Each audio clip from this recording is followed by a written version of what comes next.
Hey everybody, welcome back to AskAVC. My name is Ryan Floyd, and I'm a managing director at Storm Ventures. In today's episode, we're going to talk about, do you really need to raise venture?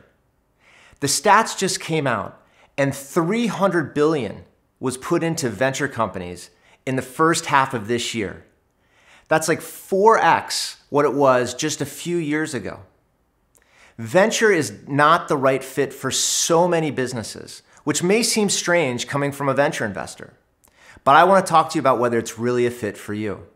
And if venture isn't a fit for you, how do you bootstrap your business? What are some strategies that you can use? And I'm going to give you 8 things that you can do to help finance your business. So let's break it down and get into it. All right, so is venture a fit for your business? You might think with all this money raised that that's just the natural thing you should do if you're starting a company.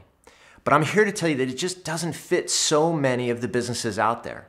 My first job out of college was working for a private equity fund where I would try to convince founders who didn't need a single dime, they already had great businesses, to raise money from us. And I can tell you every single one of them had been bootstrapped, and they were awesome businesses. So this myth that you need to raise venture capital is just that, it's a myth. And there are so many amazing companies that are built having been bootstrapped for whatever reason. The press often doesn't write about these bootstrap companies because sometimes it's just not exciting, because they're not raising big rounds. They don't have big PR teams. They're not spending a lot of money on splashy events. They're not headlining conferences. But that doesn't make a business.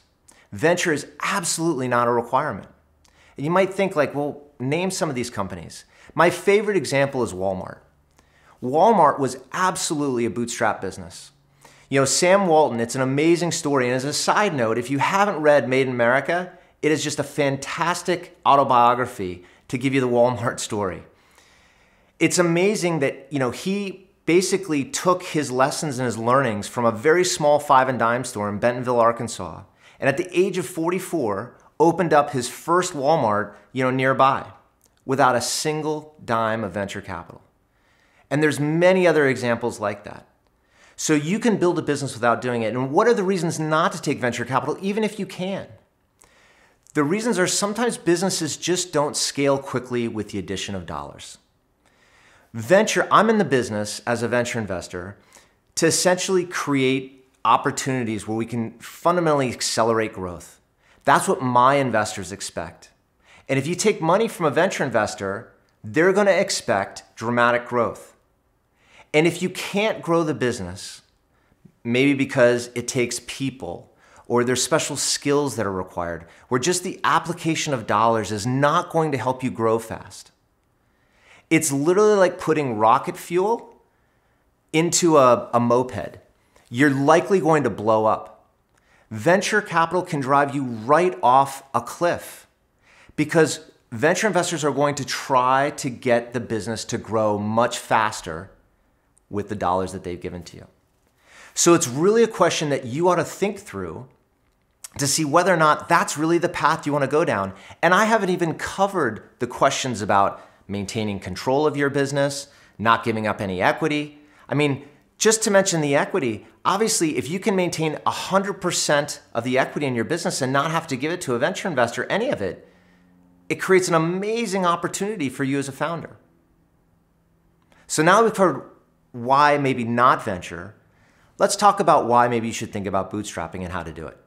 So you've decided not to raise venture, and bootstrapping is now the way to go. But you need some help. How do you do it? How can you be more like Sam Walton? The first thing I'd tell you is to really think about being resourceful.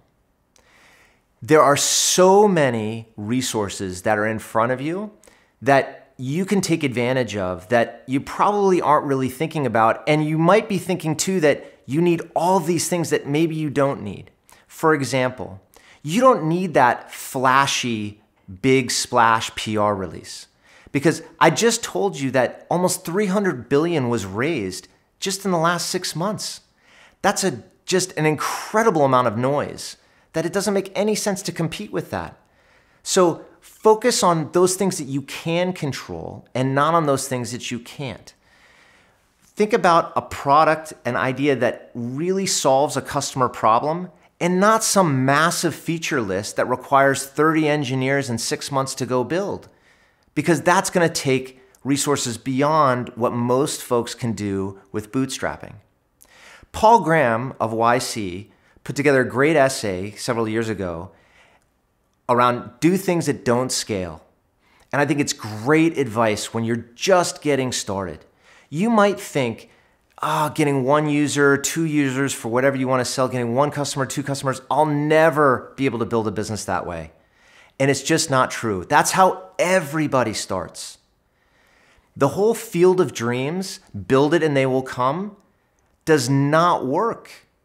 So think about things that you can do, even if they don't scale. Get 1 customer, get 2, your neighbor, your cousin, get an introduction from them. And before you know it, you might have a dozen customers that really value what you're building. That's being resourceful. Okay, number 2, when you're just getting started, sweat equity. And what I mean by that is, of course, you're going to be working without pay, which is, I think, the traditional definition of sweat equity, but you don't need to quit your day job. You should be able to start working on your business while you're drawing a salary from whatever you're doing during your day job. And that is 100% okay. Don't let anyone tell you that you need to quit everything you're doing right at the very beginning to get going. Because if you need some form of an income, that's going to help to finance you getting your business going. That's just being smart about getting things started. Now, eventually that's not going to be possible, but it's just step by step in terms of building up the business. So start working on it at night. Work it on weekends. Start coding at night. If you can't code, find someone who you can give some equity to in the business who does know how to code, if that's what you're focused on. But think about doing it in that spare time just to get going. That's a great way to begin to bootstrap your business. All right, number 3, services and consulting.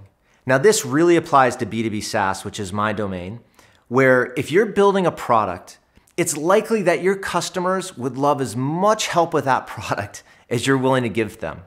And in the venture world, it's generally frowned upon if you're doing a lot of service work and a lot of consulting work around your product because it's hard to scale. Because services and consulting takes people, it takes time, and it's just really hard to build up, a scalable revenue model quickly with services. However, we just got done talking about do things that don't scale. So focus on some services. If there's something your customers would love for you to do for them along with your product, I would encourage you to really investigate doing it.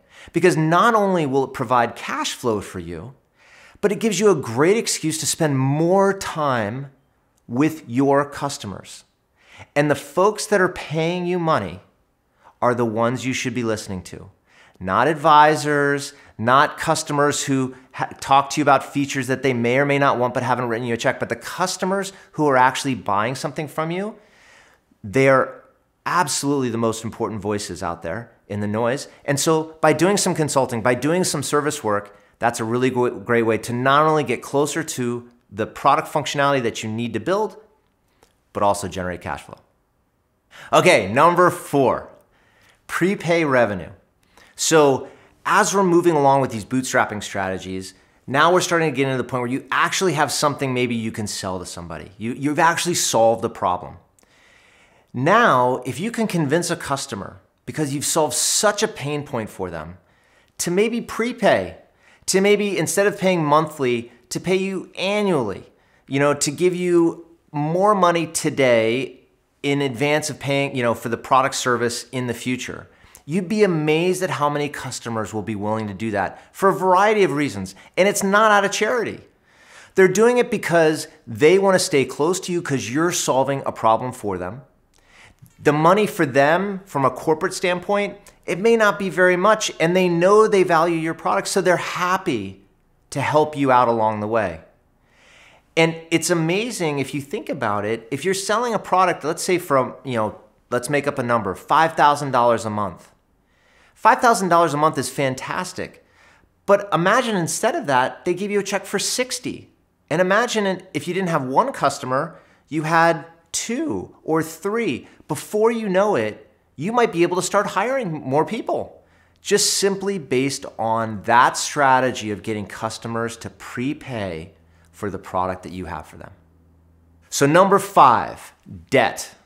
Now, debt can be scary to a lot of people, and I get it, but it's something that for a bootstrap founder can be enormously valuable, and it comes in lots of different flavors. The most interesting trend that I see for bootstrap founders today is there's a number of companies like FounderPath where they will loan you money today against your SaaS business without having any venture investor in your business at all. Most banks are not going to be willing to do that. You know, they want to see a venture investor has put money into your company, and really what a lot of these banks are doing is they're really de-risking their loan based on the equity that I've put into your business.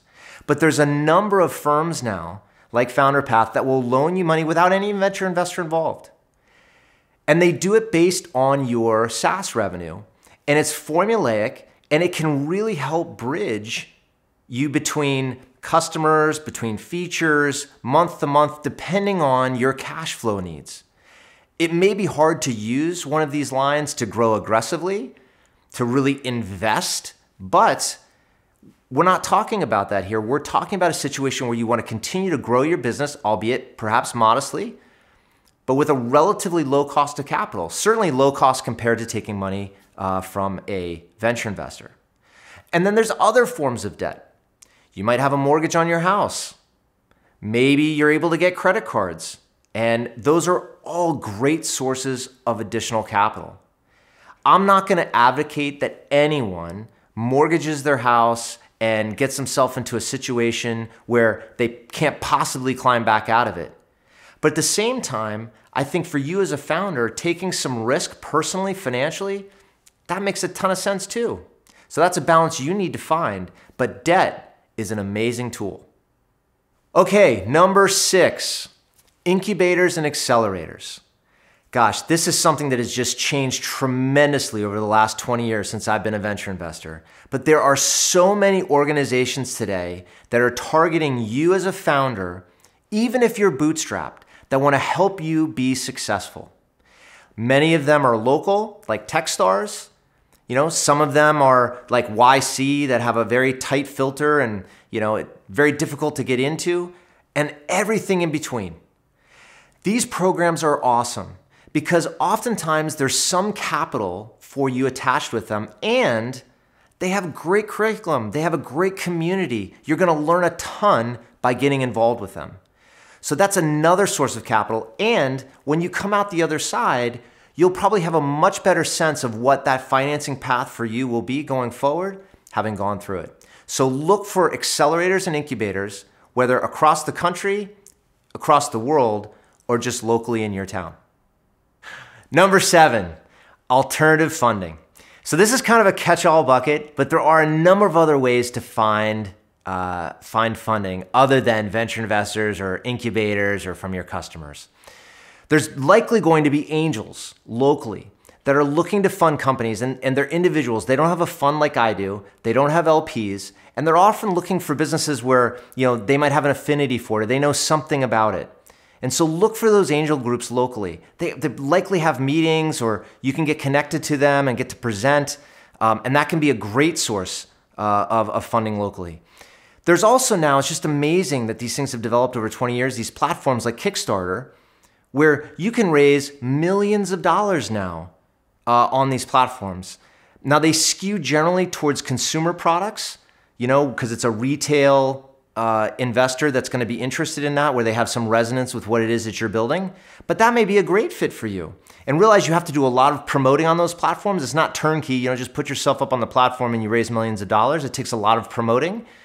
But that might be a great source of potential funding for you. And then, of course, there's the friends and family.